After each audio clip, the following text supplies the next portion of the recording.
So I'll give an abbreviated version of what I'm going to talk about, but basically I'm going to talk about this. We're going to watch a video, and this video depicts this concept of all of us having shark music. And what that means is that we all have kind of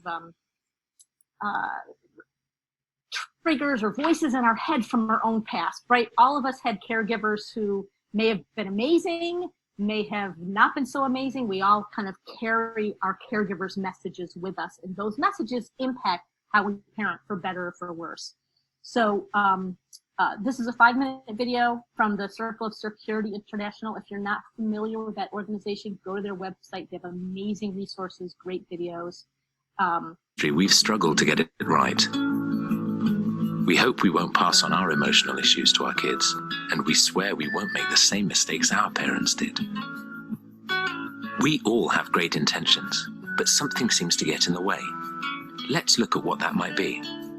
At Circle of Security Parenting, we believe that being emotionally available to our children and their needs is the key to doing our best as parents. We call emotional availability being with.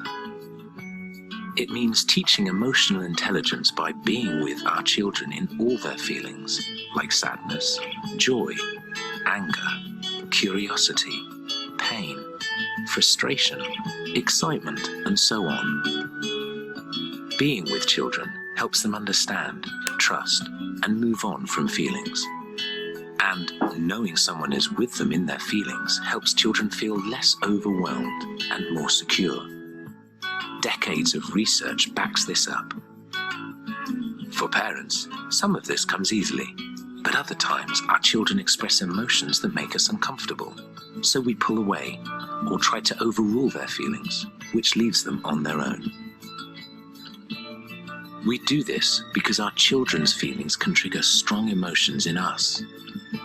We think of it like this: our history during childhood of how core people responded to our different emotions creates the background music for how we experience our children's feelings. Let's look at this example. This girl and her father have been enjoying time together in the park, but suddenly aware of the time, Dad says, "We need to go." When the girl hears this, she starts crying and gets increasingly angry. All at once, the dad's background music changes. The background music that is playing for the father right now, we call shark music. As it turns out, the dad's own mother was uncomfortable with loud displays of emotion, and she didn't know how to handle them. So throughout his childhood, she repeatedly told her son it was pathetic to cry, and she never ever asked him about his feelings of sadness or anger. His ability to deal with his daughter's emotion now is greatly affected by the experience with his mother then. Shark music. We're rarely aware it's playing, but it's our past experiences telling us to be afraid of or uncomfortable with a feeling or need that is actually safe. When our shark music limits our ability to respond to these feelings, our children learn to hide or feel ashamed of them. This is a problem because we're teaching our children to fear emotions that are actually both safe and essential in life. Most of us experience shark music with one emotion or another, and it's different for everyone. But whenever it is triggered, our ability to respond to our children's needs is limited. The good news is, by simply calling it by name and reflecting on what our children need in the moment, we can turn down our shark music. This is so important because if we can learn to manage our history of negative experiences and perceptions, we can respond to the truth of our child's current situation and be with them in it. Ultimately, this will help our children grow up with a better ability to understand and share more of the emotions they experience. There's no escaping it. Strong feelings are a challenge to manage as parents, but our children always benefit when we have an accurate response to what's happening, rather than reacting to the shark music we're bringing into the relationship. Remember, there's no such thing as perfect parenting, and blame never helped anyone feel more secure. That includes blaming ourselves. But the more often we can identify our shark music, the better off our children will be.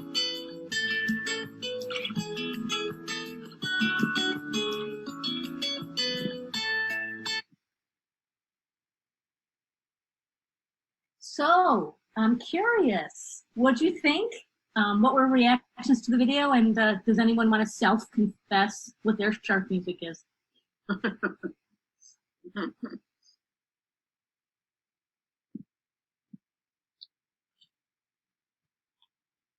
Can you think of ways that you might, I don't know, this might be helpful or useful?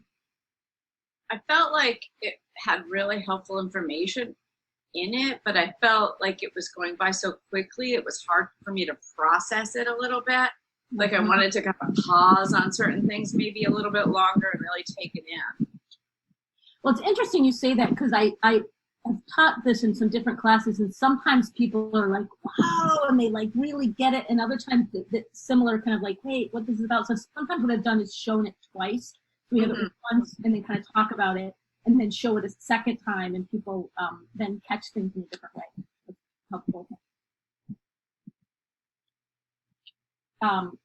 If we were having a real class, sorry.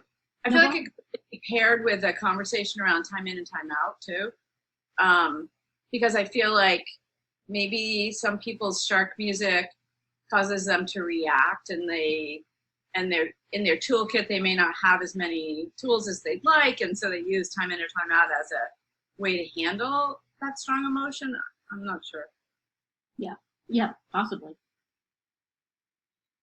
So if we were in really a real class, then I would just try and elicit a little bit more. So this concept of shark music is that all of us have those things that are handed down from our parents or caregivers, and what do we get triggered by? And I know for me, you know, if I think my children are being dishonest, or anybody's being dishonest with me, it's shocking to me, because I'm usually a pretty calm person. It is shocking to me how I like go from 0 to 100 really quickly when I feel like someone's being deceptive of me. And you know, I have my own thoughts about my own history about why that's true, but I do know that that's true for me, and it totally impacts how I parent. So, you know, just having a conversation and helping people to kind of think through what might be true for this, and to just acknowledge the statement that our children's emotions can trigger really strong emotions in us. You know, so Colleen, I took some shots from it, and I'm reiterating it, so it makes me think in the future, teaching it, maybe doing a few things like this. You know, so this concept is, you know, here was this father, and based on what happened to him, his mother wasn't a bad person at all, right? This isn't about someone who experienced an abusive childhood at all.